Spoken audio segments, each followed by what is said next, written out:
외국 쌀하고 우리나라 쌀은 질량이 다릅니다. 지금 과학적으로 분석을 해서 드러내는 질량 말고 기운이라는 질량이 있습니다. 이것이 다릅니다. 우리나라에서 생산되는 모든 물질이 다릅니다. 서양은 안의 영양분만 분석만 하고 과학적으로 따집니다. 그런데 우리나라 쌀은 기운의 차이가 있습니다. 기운의 차이는 엄청난 차이가 납니다. 마늘 한 톨, 참깨 한 톨도 다릅니다. 기운이 맑을수록 맑은 것을 알게 되어 있습니다. 우리가 바르게 살고 지적으로 산다면 그때 이 나라 쌀을 보는 것이 틀립니다. 이 나라 전기를 받고 삼천리 금수 강산에서 모든 물질을 다루는 사람들은 틀리고 생산되는 자체도 틀립니다. 얼을 담아서 생산을 했습니다. DNA 자체가 틀립니다. 그래서 이 나라 사람들 할 일도 틀립니다.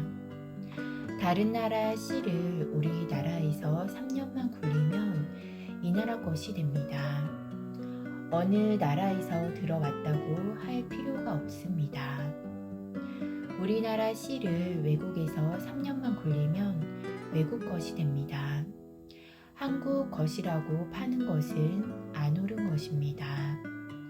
외부인 식품이 쌀입니다.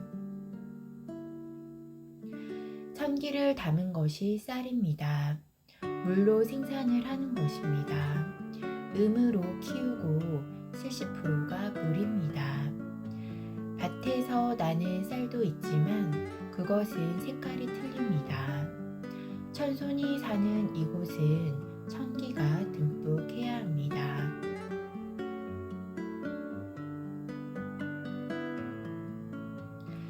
바닷물의 70%가 태평양에 있습니다. 태평양 바다의 한쪽에 맞는 부분에 딱 담그어 놓았습니다. 바닷물의 70%가 태평양에 있고 그 가에 담근 것입니다. 삼면의 70%는 몸을 담그었다는 것입니다. 물과 해가 조화를 이루고 있는 곳입니다. 산이 70%이고 들이 30%입니다. 우리가 살 때는 산에 물이 다 있어야 합니다. 2차 대전 이후로 우리는 모두 다시 시작을 하고 있습니다. 나무가 산에 전부 서 있어야 합니다. 나무는 물통입니다. 물통이 산에 서 있는 것입니다. 그래서 산에 들어가면 시원하고 습도가 맞는 것입니다.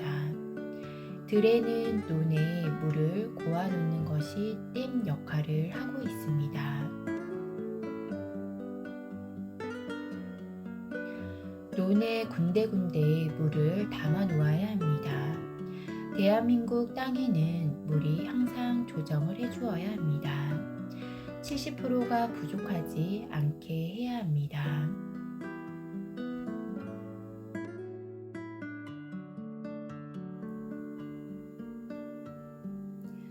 우리 몸도 70%가 물이고 30%는 해입니다. 생명이 사는 곳에는 정확하게 3대 7의 음량이 맞아야 하는 것입니다. 천손들은 청기를 먹고 사는 것입니다. 고기를 많이 먹는 것은 옳지 않습니다. 고기는 조금만 섭취하면 됩니다. 나물 같은 것을 많이 다루던 민족입니다. 고기를 많이 먹으면 병이 납니다. 균형이 깨집니다. 성격이 포악해지는 만큼 고기를 찾고 온순해지는 만큼 고기를 조금 찾습니다. 여자들이 36세가 되면 거기에서부터 모든 것이 변형이 일어납니다. 그때는 쌀을 줄이는 것이 좋습니다. 여자는 음에다 음을 계속 투입을 하면 문제가 일어납니다. 음의 성질이 강한 우리 주식을 3분의 1로 줄이는 것입니다. 70%는 다른 것으로 영양분을 섭취하는 것입니다. 성장기에는 70%를 먹고 바뀔 때는 30%를 먹는 것입니다. 밸런스를 맞추라는 것입니다. 36세에 밥을 자꾸 먹으면 병이 옵니다. 균형의 언밸런스가 됩니다. 음이 과다해집니다. 남자는 양이기에 밥을 잘 먹을수록 좋습니다. 고기를 많이 먹고 몸이 탁해지면 쌀을 먹으면 중화를 해줍니다. 우리나라 쌀이 우수합니다. 알면 알수록 우리나라 쌀을 찾게 되어 있습니다.